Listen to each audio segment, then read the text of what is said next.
Hi everyone, welcome back to the channel. So today, we're diving into another song from Kaya or Kaiya. And this one's called Blah Blah, the official music video. I've already seen a bit of what these girls can do and I'm excited to hear more from them. Let's play. Okay. Wow. Tumatakbo sila. They're running.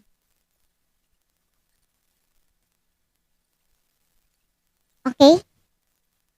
Dance. Nagpakita agad sila ng dance? Yes. Oh, sino siya? Si Sofia? Yeah, that girl's tone is so unique. Yeah. Oh, may kasama lalaki. Si Charlotte ba? Charlotte? No, this is Sofia. Charis? Sofia. Ah, Sofia. Yes. Okay. Medyo bago lang kasi tayo, kaya minimemorize ko pa yung name nila. Okay. May kasama silang lalaki.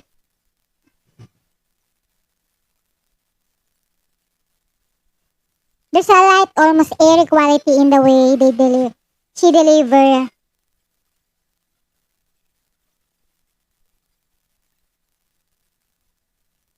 Oh, wow.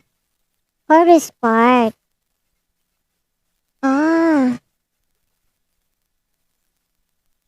This chorus is catchy and vocally, you can hear the power of, I think it's Sophia. Yeah, this one. Orange ang buhok. The chorus part. Okay, parang hindi na sila nagkakaintindihan ng mga boyfriend nila. Kaya blah blah siguro. Maybe. I think so. Ah, rapper siya. And this one is, what's her name? Orange hair. Ay, yung unique mag-rap. Yeah, very unique. Iba yung tone ng pag-rap niya.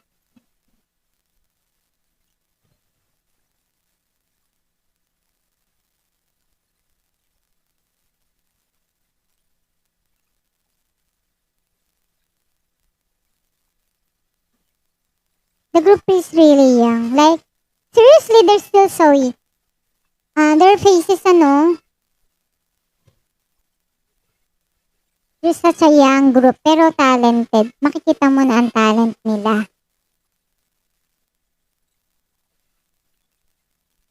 Okay?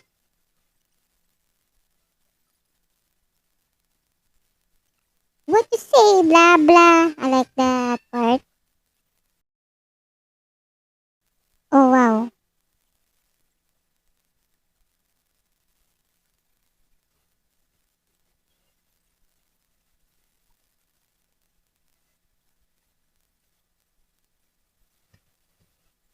Angela, Charlotte, Alexa. Okay. Nakatingin kasi ako dito sa wiki. Oh, Angela. Dance party. Oh. Party dance. Dance break.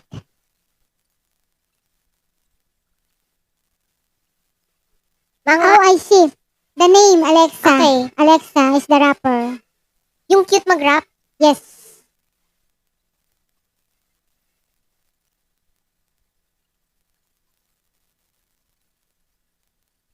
Okay, natapos na. Yeah. Ang aangas nila. Yeah. Yung story kasi parang nakikita ko, parang magbo-boyfriend sila, sweet sila noong una. Then, parang nagkakalabuan sila. Kaya yung song nila, blah blah, parang hindi na sila naniniwala sa mga boys. Diba? Parang yun ang nakikita ko. Pero mapunta tayo sa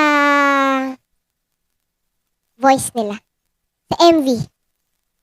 Yung MV nila, nasisimplihan ako.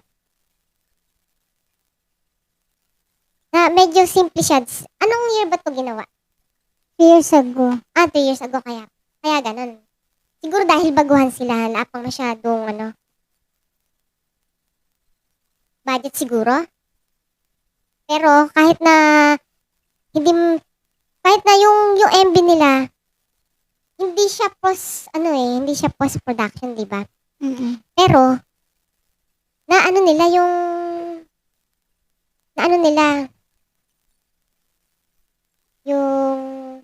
talent nila na ipakita nila, yung galing nila. Kahit na simple yung MV. Hindi naman ako sa MV tumitingin eh.